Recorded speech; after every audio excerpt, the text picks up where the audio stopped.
Hello, and welcome to the 12th episode of When the Heart Leads. I'm your host, Dr. Kate Newburgh, and I am so excited to be with you today. The title of this episode is The Alchemy of Surrender. And I knew this was the right title because when it came in, it scared me a little bit for a couple of reasons. But one of them is that when we talk about something like alchemy, right, we're talking about a really deeply encoded word that has lots and lots and lots of memory, you could say. There's a deep memory of what alchemy is and can be in our collective consciousness. So in working with that concept in this episode, there was a part of me that had to kind of say, yeah, this is the right thing. I am going to, move through what might feel like imposter syndrome or that kind of thing and say, I actually have a lot of experience and time thinking about and working with this concept of alchemy.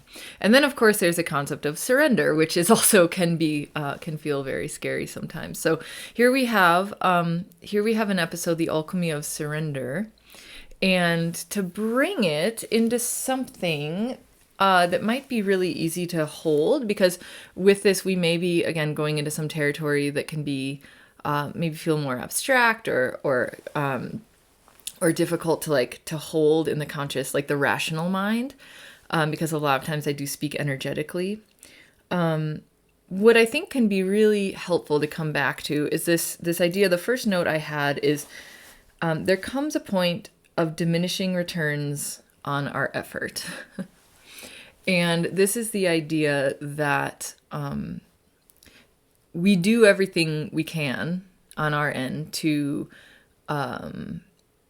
receive something, manifest something, create something, right? And then we do everything we can on our end, but there comes a point where we're cued in some ways, or we're told, like, now your effort has been, your side of the effort has been completed, and let us take over. Like, in us being the universe, or if you work with angelic guides or that kind of thing, like that, it's like your effort has come to a point where if you keep going on this path, or you keep doing these things, you're going to receive diminishing returns. And so a big part of this episode is kind of understanding that point of when you've reached that point of diminishing returns, what it feels like, and how then to turn and where to turn from there, right? What does surrender even look and feel like? And then what is the result of that surrender? What can be transformed, transmuted, created from that choice point of surrender? And that's really what we mean by alchemy here. So I do want to talk very briefly about alchemy, and it's gonna, again, I'm gonna explain a little bit, but then as we move through the episode, with different ideas, stories, constellations, like the idea of alchemy will become more and more, I believe, more and more illuminated from within. But very simply, when I'm talking about alchemy, I mean the irreversible transformation from one form to another. And we have kind of a classic idea of alchemy in our in our collective consciousness, which is that it is the transmutation of something into gold, right? Something that is not gold gets completely transmuted into a completely different form that is precious, right? And I think that's kind of the one of the, if we're going to talk about alchemy as in its essence, we're talking about transforming something into something precious, right? Something you could say beautiful, a higher point of consciousness, right? If we're talking about consciousness, then alchemy is not like a transmutation from something into you could say a lower form. And of course, I'm talking about this very theory, like a lower doesn't necessarily mean worse, right? but we're talking about ascension in this way. And so a base metal transmuted into gold, right? Or an inherited consciousness, an inherited karmic consciousness transmuted into that soul consciousness, right? That pure place, right? This is what we're talking about with alchemy. And it's and the idea as well is that the movement is irreversible, right? The movement into that higher plane, that higher form, whatever it is irreversible. Okay, so that's what we're talking about. So the alchemy of surrender is where we come to this point where we're somehow we're cued, or we're tuning into this idea that all of the effort that we have expended on our end, all of the things that we have come to a point where we're receiving diminishing returns on that, whatever that is, that path, that way of being, that place that we've put our energy, right? We're suddenly seeing that the results aren't coming the way that they used to. And this is when we begin to notice that, like we're putting in more effort, time, possibly there's frustration that comes up in these times, right? When we reach that point, it's a cue oftentimes that it's time to switch tactics. It's time to turn somewhere else. Or, as is the kind of message of this episode, it's time to let go. It's time to let go and see what happens when you do that. So that point of diminishing returns on our effort, that's kind of what we're talking about here. So this is coming at a time. So if you're following this in synchronicity with as these episodes are being released, you'll know that it's now November. And so we're coming into this time very much of shorter days, these longer periods of darkness. And of course, darkness is an invitation to turn inwards, to rest, right? And so the season is shifting, and we are allowing, right? In a lot of ways, we're allowing our own internal seasons to shift as well with this way of being outside of us. So there is oftentimes at this point a natural impulse to turn inward, right? And perhaps if you're like me at this time, you're finding that impulse to turn inward, as welcome as it is and as nourishing as that feels, there's a part of you that might feel like, but I can't stop now. And the way that it's come up for me is almost like this spinning. Like I've been spinning, and perhaps you feel this way too, spinning in one direction, right? A very outward facing time when our energy is available to others, right? Very available to others. We're visible, we're out there, right? And then suddenly with this, when we begin to feel this diminishing returns, this slowing down, it's almost like the spinning is asking to go in the other direction. Like this is how it's coming up for me is, there's so much momentum built around this one way of being. And then the invitation then is to slow that down, to begin to remove energy from that way of being, right? Whatever that is for you. Maybe it's, in some ways, it could be something as simple as having your days packed very, very, very full of things. And they might all be things that you love, right? I have this, I just was invited to do an interview recently about my second book, my memoir, Finding Home. And it was an absolutely beautiful interview, and what a gift to receive kind of a perception of myself through someone else's eyes. And I'll talk more about that. But one thing I said, which is true, is that I don't put, like, one of my secrets to thriving, it's very simple, right? But it took a lot for me to get here, is that I don't put anything on my calendar that I'm not really excited about. So instead of a to-do list, and I don't hold to-do lists anymore, because one of the ways I move through my life is I simply, that was one point of surrender, especially coming from a very having a very, very structured mindset oftentimes around what the day needs to look like and what I need to accomplish, right? One of my points of surrender was to completely let go of my to-do lists and allow, in some ways, the day to unfold how it wanted to. And so I would hold it lightly. I would have some things, I do have things, that I know I want to do or feel like there's synchronicity around doing, right? And at the same time, I hold it lightly. And it's almost like I surrender it to a higher consciousness, a higher power, and say, just allow this day to be whatever it needs to be, and for whatever needs to get done, and for me to be cued in all of that. And what ends up happening is that instead of having like a very structured, I wasn't expecting to go into all this, but I promise it's all related. I think it's all related to this, how we slow down, right? How we begin to slow down. But instead of having a very structured to-do list where it's like this and this and this and this, and I check, right? And everything is just kind of like the next thing to do, what ends up happening is that I kind of allow the day to open into what it needs to be. And if there's something I need to accomplish or do or create, then what happens is, what's interesting is that the energy and the motivation for that comes from somewhere else. Like I suddenly feel an internal impulse or an internal nudge or an internal movement toward doing or creating that thing. And it feels really good.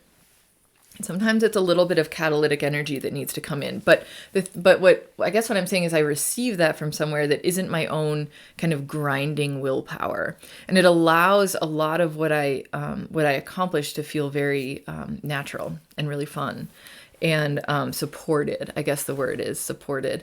And then if the energy doesn't come in for a certain thing, I note that, right? So there were even a few things yesterday I thought I really needed to do, and the energy never came in for it. And I said, maybe there's another way to accomplish this that isn't going to take so much out of me. And sure enough, alternatives kind of presented themselves. So one of the ways that I kind of hold to this, a practice I have for thriving, and this came out in the interview, is that I won't put anything on my calendar, or you could say to-do list, that I'm not excited about. And what I'm finding even now in this time of inward turning, of invitation to turn inward, of invitation to do less, in some ways, is that even the things that I love to do, some of them are starting to fall away, even right just for now. So if I look at my day and it's too crammed full, right? Even if it's crammed full of things that I love, I will allow some of those things to fall away so that I have more time. And what ends up happening, what feels like, is that time responds to that. So when I'm in that place of outward facing energy, time responds to that, and it seems to morph in a way that allows all of it to get done in a way that feels very seamless and natural. And if I begin to step outside of that, then I can start to examine, well, where am I expending kind of my internal willpower in a way where it doesn't want to be, in a way where it's actually draining to me, right? But then, so time will do that when it's that time, that creation, that energy of creation, of being out. And then time seems to do this thing where, when it's time to turn inward, there's this other kind of unfolding, this other kind of expansion, where the nourishment comes from that stillness, that being in stillness, inward, not interacting as much, not just taking much more time to rest. And so actually one of the rest, there are a lot of different titles I played with this episode, and rest featured in one of them. And so I think with this surrender, there's also an invitation to rest right now.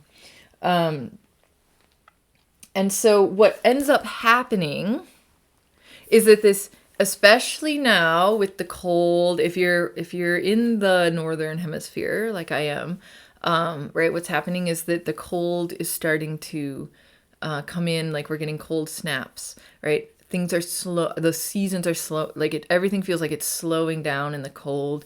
There's more dark. It's time for more resting, more inward. But what ends up happening is that invitation, which can feel very nourishing, comes up against that energy, that spinning energy that we may have, if you're like me, that you've been operating within, right? Even up maybe through the summer, through the fall, and the fall is an invitation to start slowing down. Maybe we did, maybe we didn't, right? But now it's really coming to that point where our bodies want more inwardness, more rest, more nourishment through that. And so it feels in a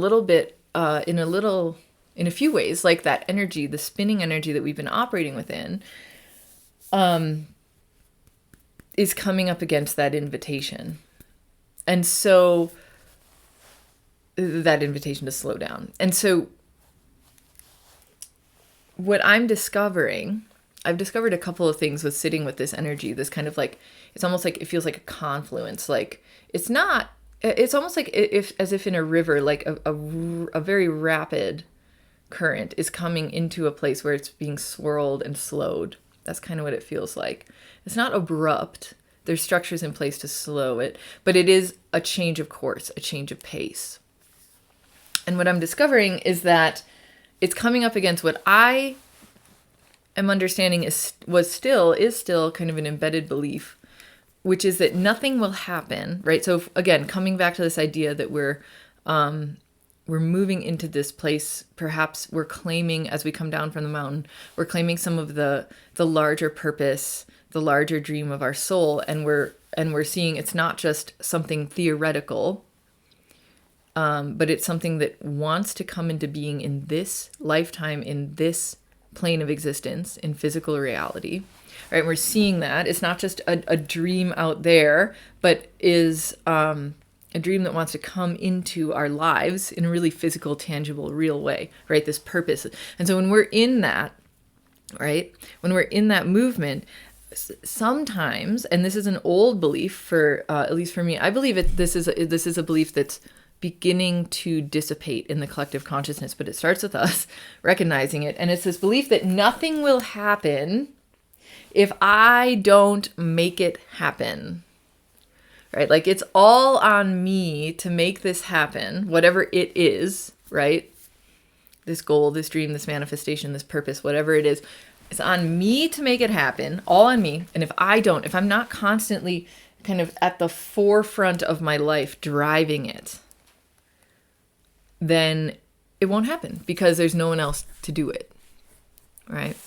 And I find myself even now coming up against some of this energy. So you may have noticed at this point that like I only really do these podcast episodes on the types of questions and energies that I'm personally living and wrestling with. So that's what keeps it really alive for me. So as this is coming up, I want you to know this is something I've been sitting a lot with lately, especially since the last podcast episode. So everything, this belief that everything is on my shoulders to do, to create. If I want it, I've got to get it. If I want it, I've got to do it. And I can't stop, not for 1 second, right? Then this is all a lot of, I'm giving voice to what's oftentimes a subconscious, unconscious belief, right? And so, if I do nothing, if I allow this invitation to surrender, right? Whatever that means, more quiet, more stillness, less doing, bringing things down to the most essential things in the moment, right? Only acting or moving when things feel really, really right? When things are fully supported by that internal energy. Well, if I do that, then it won't move forward, right? Whatever it is, right? And that's a really big energy, thought form, thought pattern that runs through our culture. And it's actually very related. If you listen to the last podcast episode about kind of the wild, glorious mess of your life, it's actually very related to those structures that we talked about in that episode of how there are structures in place, forces in motion so far beyond our comprehension that we can't see them, we can't know of them, and they're very, very mysterious, and they're all acting in our favor, right? And so this is kind of almost a continuation of that. Like as we begin to trust in those larger structures at play, right? Because it all came back to that whole episode. If you didn't listen, it kind of was revolving around that quote I mentioned by Richard Rudd, which is all that magic needs to manifest in the world is structure and an open mind. And I've been sitting with that question a lot because in many ways we do what we can to create the structures on our end, right? And in many ways I'm understanding these are actually receiving structures.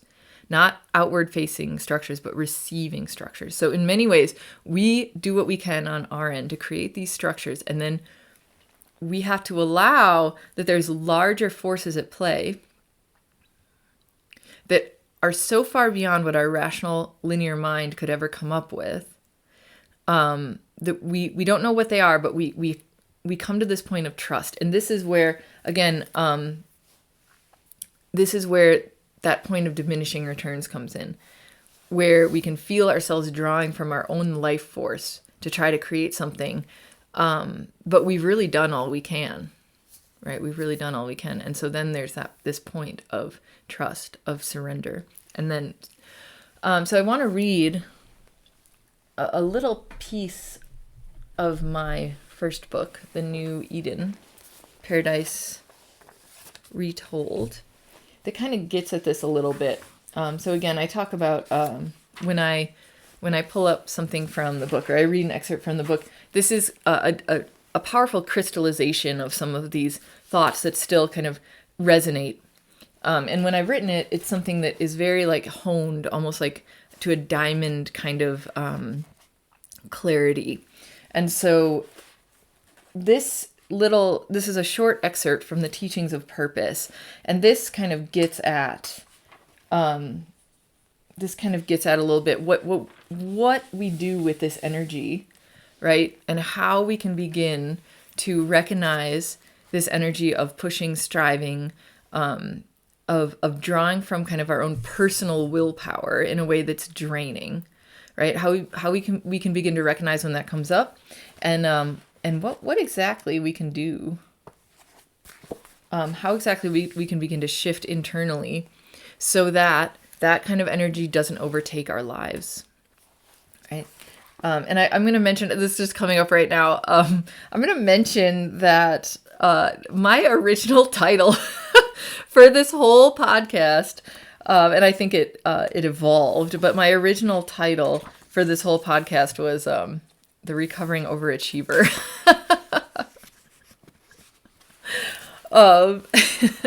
Which I feel touches on a certain chord, right? That we're talking about right here, right now, like that pushing, striving, achieve at all costs kind of energy that I definitely lived within for a long, long time. And so all of these things that I'm talking about, I just want you to understand that I know them intimately. We're very intimately connected. These pushing, striving energies and me. And so the kinds of internal shifts that have had to happen for me to begin to release those, they've not been minor. And so what I'm hoping is that I can share some of that now that I've come through a lot of it. I can share some of it so that it makes it a pathway maybe, or a way of expressing it that gives permission for you as well if you're living in those energies. Because again, I did my doctoral research on burnout, and a big part of burnout is when we go against these natural invitations and rhythms of our lives. These rhythms of rest and creation, these invitations to, sometimes to stand up, stand out, and sometimes to return inward and be there, right?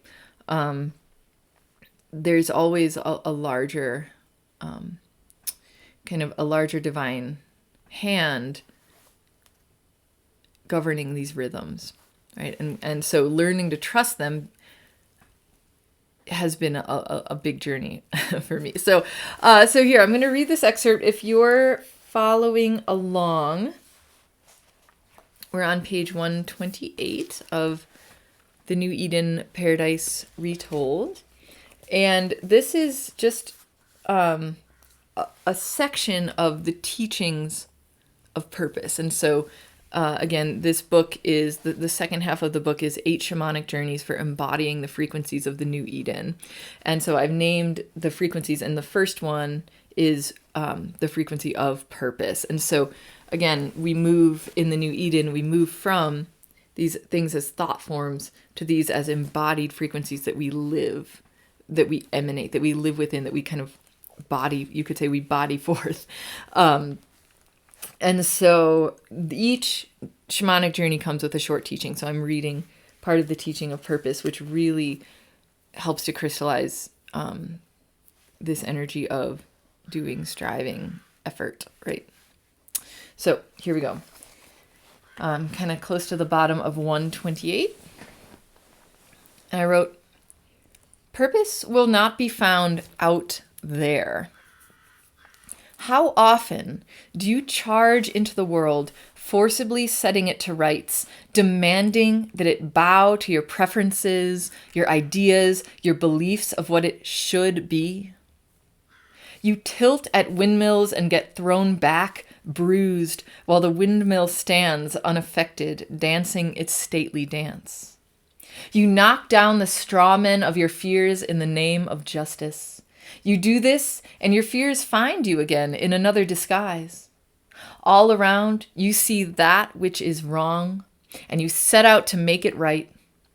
The act of making it right becomes your rallying cry. This must be it, you exclaim, my purpose, and you drain your life force in postures of resistance. When you finally dive below the fears and the righteousness, you find the root of this impulse of resistance. It is love, only love. You see suffering, your own and that of others, and in the moment it is easier to fight than to feel. You launch a crusade to rid the world of suffering. The crusade becomes your purpose. But it does not work. Again and again, the world throws you back on yourself, and the suffering marches on. It is so easy then to become overwhelmed, to give up, to check out from the world and your deep, inviolable caring of it.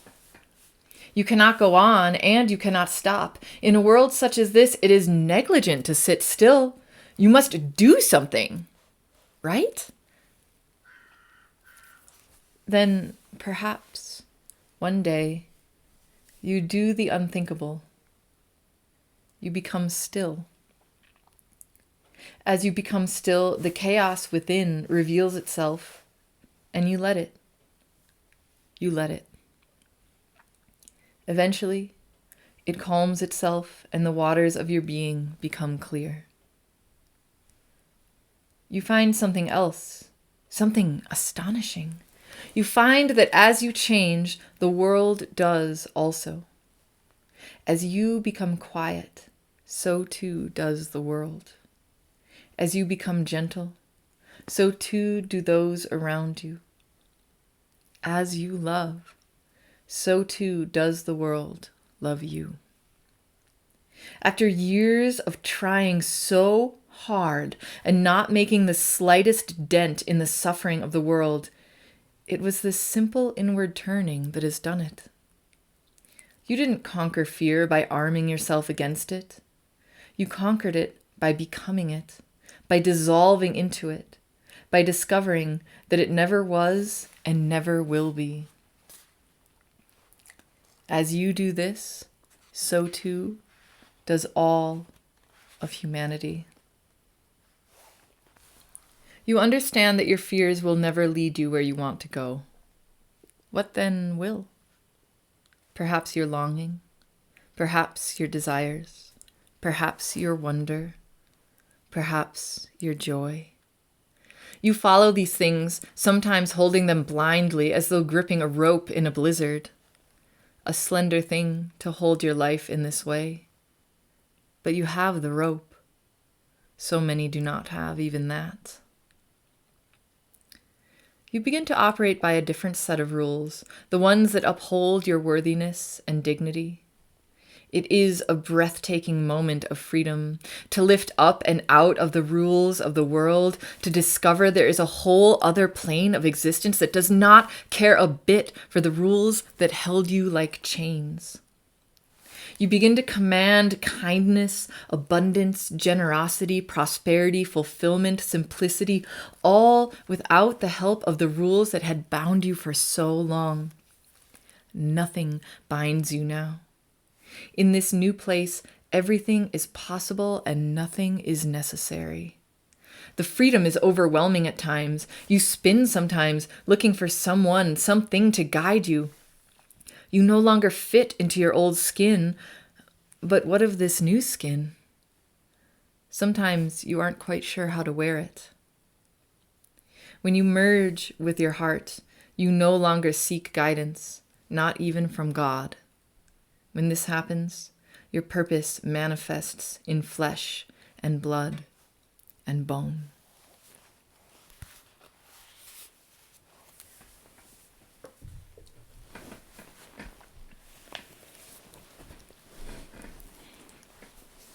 So, can you feel that? That is the alchemy of surrender, where you begin to command the world from a place inside of yourself. And it's not that you aren't visible. It's not that you aren't available, right? It's that you receive these invitations to return to that place, to touch back to it. That place where you do find the chaos within and allow it to calm itself as you witness. That's the command post, if you want to put it that way. That's the command post of the world. The world, just that image that always comes up of Don Quixote charging at the windmill, right? And Don Quixote gets thrown back again and again, and the windmill, just that stately, unaffected, it just keeps moving, right? And we can be so quixotic, and we can be so idealistic, and we can see all the suffering of the world and want to move into it. And that's an impulsive love. That's always an impulsive love. But we can only do that for so long before our own life force is drained. Because the command of our lives does not come from that. It comes from this deep inner place of stillness. And in many ways, that is the invitation right now. To return to that inward place that guides you. Sometimes guides you in ways that are unexpected, and sometimes a little can be at the threshold of your what feels safe. But even then, right, we're moving from that place from within. And the alchemy there is the way that all of that becomes embodied, right? So we come again and again into our bodies. We come again and again into the idea that the new Eden is not some theoretical place, but an embodied existence, right? So the alchemy then is this inner shift of consciousness that allows our very bodies to become crystalline emanations of that, right? Of that stillness, of that kindness, of that peace, right? And suddenly from there, the structures of receiving are in place. The structures of receiving are in place. So there's, in some ways, a fear, right? A deep in this idea of inward stilling, of if I'm not out in the world, doing the things, all the things, if I'm not operating in that outward facing way that I have been, right, that seem to create a lot of opportunity, create a lot of miracles, right? Because it does. There is a time to be out there doing those things, and when it's time for that, you'll feel very, very supported energetically to do that, and it feels right, right?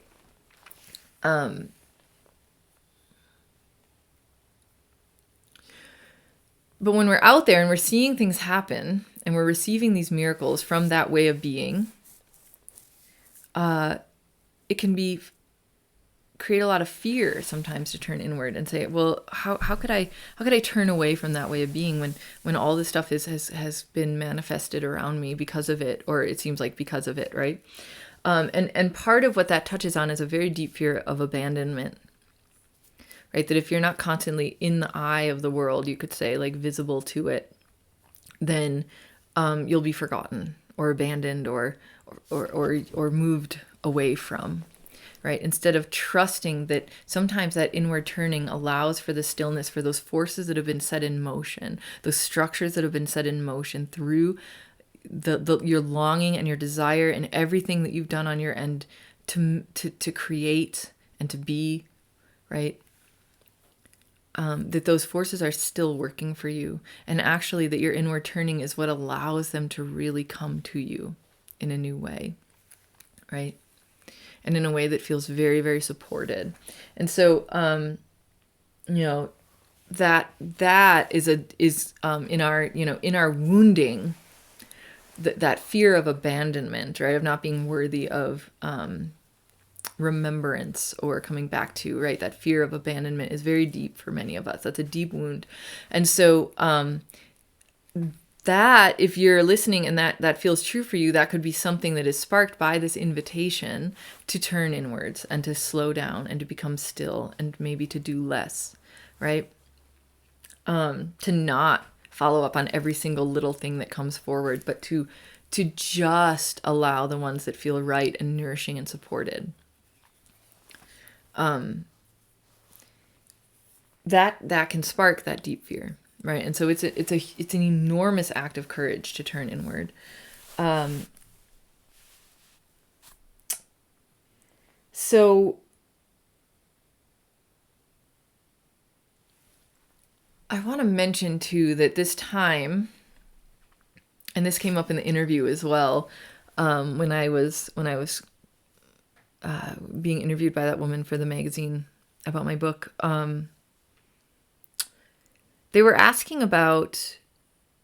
she was asking about what, because this is coming out at this time of the holidays, right? And so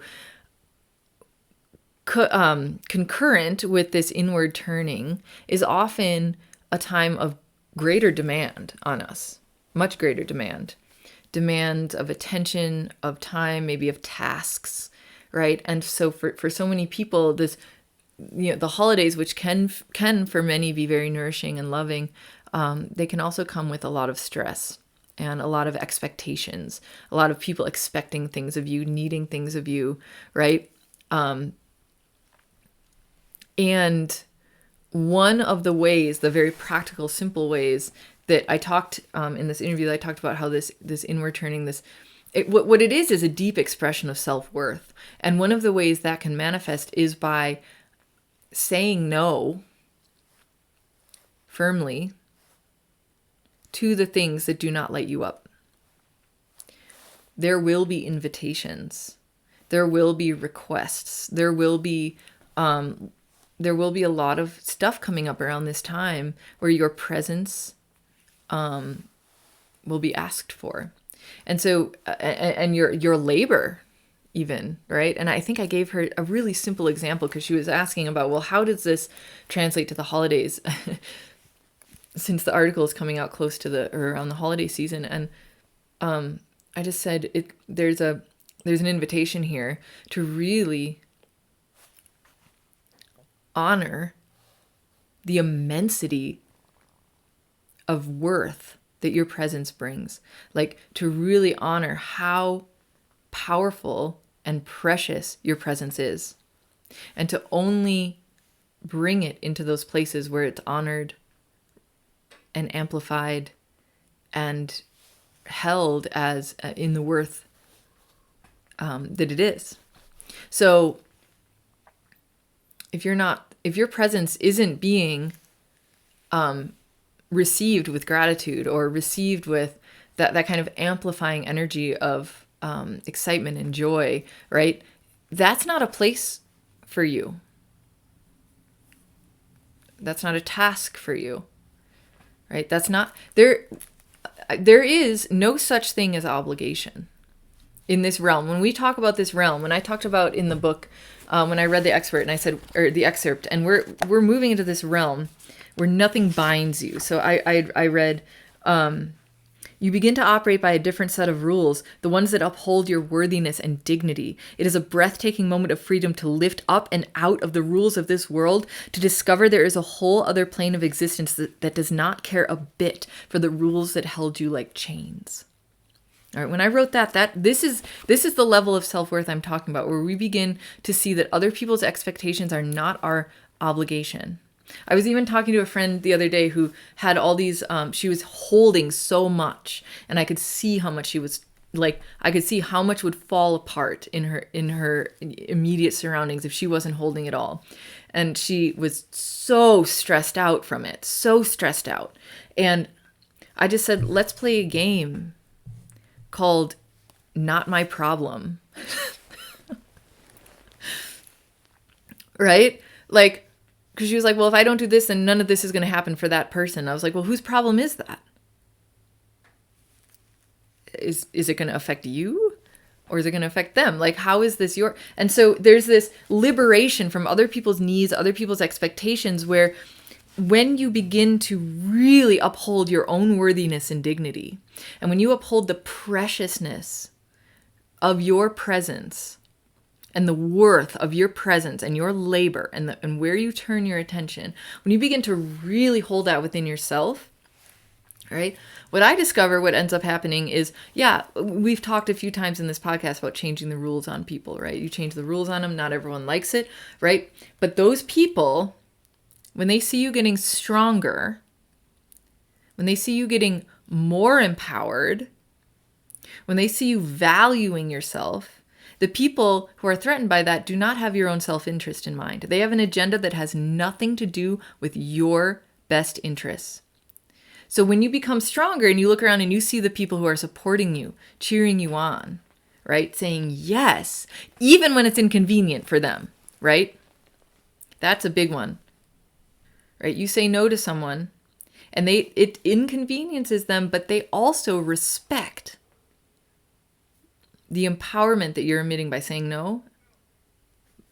Those are the people who are going to create, who are going to stay within your circle as you become more and more empowered. And so you learn very quickly who is and is not, right? Supportive of this movement into this different set of rules, right? And what happens is when you begin to operate by a different set of rules, the entire universe conspires to support you in that. So maybe that means letting go people, situations, relationships, right? Sometimes, because what you see when you begin to operate by the different set of rules is you begin to see who and what is supportive of that, right? Who can amplify that momentum toward that way of being, right? That allows you to fully thrive in your life. And you see who does and does not. And it can be very subtle sometimes, the resistance you feel from others. And it can come from surprising places. Very surprising places. It can come from people you've trusted for a long time. I've experienced that a lot. People you've known for a long time. It can come from trusted people with lots of credentials, who maybe are said by lots and lots of other people to be powerful, whatever, influencers, healers. You might find that no matter how many credentials someone has, no matter how long you've known them, right, when you begin to get empowered and change the rules on people, you have to allow kind of that all bets are off, and you just have to see who can grow with you and who can't, right? We try to talk ourselves out of that a lot of times. Oh, but I've known them for so long, and then you make excuses for them, right? Or, oh, so many people have said that they've found transformation within the realm of this person's healing. So there must be something wrong with me. No, listen to that internal movement. This is what the alchemy is, right? So there's two things of surrender coming up, right? There's the surrender of your own effort, right? So this is coming up right now. Two aspects of surrender that lead to alchemy, right? There's the surrender of your own effort. When you come to that point where you find that in the giving or in the doing or in the saying yes, right, you find a diminishment of your own life force, right? That is a very clear signal that whatever it is no longer working for you, and it's time to turn away, to remove your energy from that thing. That's one form of surrender, right? And it could be a way of being. It could be a relationship. It could be you have all these, whatever. It could be a trajectory that you're on, whatever it is. You begin to see, okay, this does not enhance my life force, amplify my life force. Therefore, something is shifting around me now, right? And I'm going to remove my energy from that. So that's one surrender that leads to an inner alchemy of receiving what we talked about, right? Opening up to receive something new that wants to come in that will irreversibly lift you up. And that's another thing I talked about here, the lifting, right? The lifting into a new way of being, the lifting up and out of a set of rules that felt too constricting. Okay, so you lift up and out into this whole new set of rules. It's so expansive that you get to expand and breathe and become, right? That's alchemy. This new set of rules that places no limit on you, that upholds your dignity and self-worth. Who will you be then? Who will you be in that milieu, right? That's a deep alchemy. Where then, when I talked about your purpose becomes flesh and blood and bone, right? So I think the exact line was, when you merge with your heart, you no longer seek guidance, not even from God. When this happens, your purpose manifests in flesh and blood and bone. Right? So this purpose, that instead of searching for it out there, you allow yourself to become it, whatever that means, reaching that point of surrender where your efforts out there no longer boomerang back to you with that amplification of energy. Right. So your efforts out there are coming in. And so there's this point of diminishing returns where you come inward and you simply receive the embodiment of your purpose. Right. That's a deep physical alchemy. Right. And then there's this other surrender of the people, the places, the circumstances, the situations that do not uphold your inherent worth and dignity, do not amplify your life force, do not amplify your light, your joy. Right? And you know these things. Even if it can be disruptive to admit it, you know what these things are. You know who these people are. Right? And you begin to say no, set your boundaries, and surrender that. And then the alchemy happens at the level of your life. Right? Then the alchemy happens. It is an internal alchemy where the beginning is internal, where you believe that your presence is so precious, that your inherent self-worth is so powerful that it doesn't mean that it's not best used saying yes to setting up chairs before the staff holiday party, right? Like you can say no to that. Like that's a very simple, practical example. Like, hey, can you come in and set up chairs? No, actually, because that just sounds, maybe to you it sounds great. Maybe it doesn't. If it doesn't, say no, right? A very simple example, right? Of your presence, your labor in a place where it's not being amplified. Right? You'll get a lot of those invitations, requests, right, coming up at this time when the whole world is kind of inviting you to turn inward in a lot of ways. So this is a time to be very, very clear, to sit with those requests and say, does this feel good? Does this not feel good? And don't talk yourself out of it. If it doesn't feel good, right? So we do that thing, right? The rational brain. Just know, trust. So that's a surrender, right? That begins to alchemize your life so that your circumstances then reflect back to you, the people around you, your circumstances reflect back to you that amplification of your worth and love and joy, right? So just have a couple notes here. Sometimes, and we'll know these times, like sometimes we reach our highest potential in the moment by stepping out, by taking action. And sometimes we reach our highest potential in the moment, at the time, by coming inward. By being in solitude more, by being in stillness more, by being in presence more, by resting more, right? And so this is a movement in harmony, right? Versus that movement to outrun. I have that here, moving to outrun, to get ahead, to strategize, to scheme, right? All those things. I want this, so I have to do this, this, and this because I want that thing. All that falls away. All that falls away, and we're just moving now in harmony with these inner impulses, right? And what I've discovered actually is what's kind of crazy is that it feels like it's slower in some ways because we're moving in harmony. It doesn't feel like this rapid, frantic pace. It feels like a slow, centered pace. Like in one episode, we tuned into the heartbeat of the earth, and we could feel the slow, deep, resonant heartbeat of the earth, right? And that invitation to just come back into centeredness, right? And in some ways, it feels slower, but I have worked then sometimes, and it's helpful to have kind of people to talk to or be working with who can then from the outside say, in awe, like how rapidly things happen, right? Because from within that place, it feels very slow sometimes, very centered, because you're moving from that centered, still place, that place of serenity, right? And then things happen and you receive, things happen around you, right? And sometimes it's helpful to have, because time can be doing a lot of crazy things, right? When you're within that place of centeredness, it almost feels like time slows down, time itself. So when there's somebody else looking in, right? And I discovered this working with a woman recently, is she just said, I can't believe how quickly things happen for you, Kate.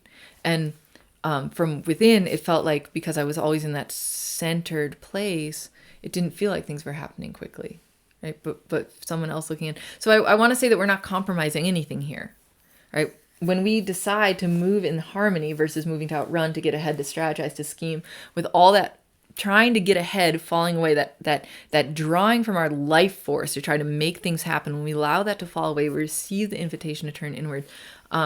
Oftentimes what that means is that the channels for receiving open, and things can happen far faster and with far more serenity, far more smoothly than when we're trying to force it. So like the message I'm getting is that even when even in those times when we're outward facing, we're stepping out, right? There's a way to do that that's still centered within this deep peace and serenity, right? The larger movements of your life, so that there isn't actually ever now coming a time when we need to scheme, strategize, outrun, force, strive, right? There's coming a time when we're really beginning to trust these internal workings, right? The internal rhythms, these internal invitations that emanate from within. And that we're not compromising anything, but in fact, with that, we're even receiving more than we ever could by trying to force something to happen from our own kind of linear, rational idea of what should happen or what could happen or how to make things happen. So this is a new way we're talking about. When we're talking about the alchemy of surrender, right? We're talking about when we reach that point where we just know that on our end, we've created everything we can, right? And if we've done it right, then everything we created was done with joy, right? Fully supported with energy, with the influx of energy that we needed to create those things in a way where it felt really good, really supported, right? So we've done all that creation, and then even that point comes to an end where even that begins to feel, okay, from here, I'm receiving diminishing returns on my energy, on my life force, on my joy. And so that's a sign that it's time to turn away, turn inward, come back in for direction, right? But we're not, in that inward turning, what's really important to say is that we're not compromising anything. It doesn't mean things aren't still happening. It means it's happening beyond our conscious awareness in those powerful structures that we set in motion, right? And so this inward turning is a time to really allow that in trust. And I'm saying this and it's landing because I'm kind of saying it because I needed to hear right now. A lot of times I create these podcast episodes around things that I need to hear because I'm working with them. So, with these energies and these ideas and these thoughts. And so even though, it's been a journey of surrender in many ways, of coming to that point, right? We come to this threshold many times. And what we can begin to do is recognize when we're at that threshold so that we can cross it a lot easier, right? That threshold of, okay, more effort, more time, more striving. All the things I was doing before now feel like effort, now feel like striving. I'm reaching diminishing returns. It's time to come inward. And then the alchemy is that transmutation into something higher, that irreversible transmutation into something higher. So when we surrender our way of being, our life up to that, right, we can allow the next evolved form of our life to come in, to be received, to be embodied, to be made manifest, right? So the alchemy of surrender.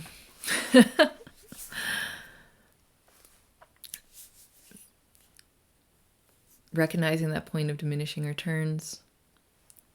Stop forcing that path, turning inward, allowing the seasons to direct us, allowing our internal rhythms to direct us. And then that other surrender of recognizing who and what is supportive of our inherent self-worth and dignity and our presence, who and what amplifies that, and who and what draws from that, right? And then recognizing when it's time to surrender that too, and then seeing the way our life transforms with those simple boundaries, and how the whole universe conspires to support us in that lifting up and out into these structures beyond other people's expectations of us, beyond obligation, right? Where everything is a free will choice that emanates from our own inner knowing.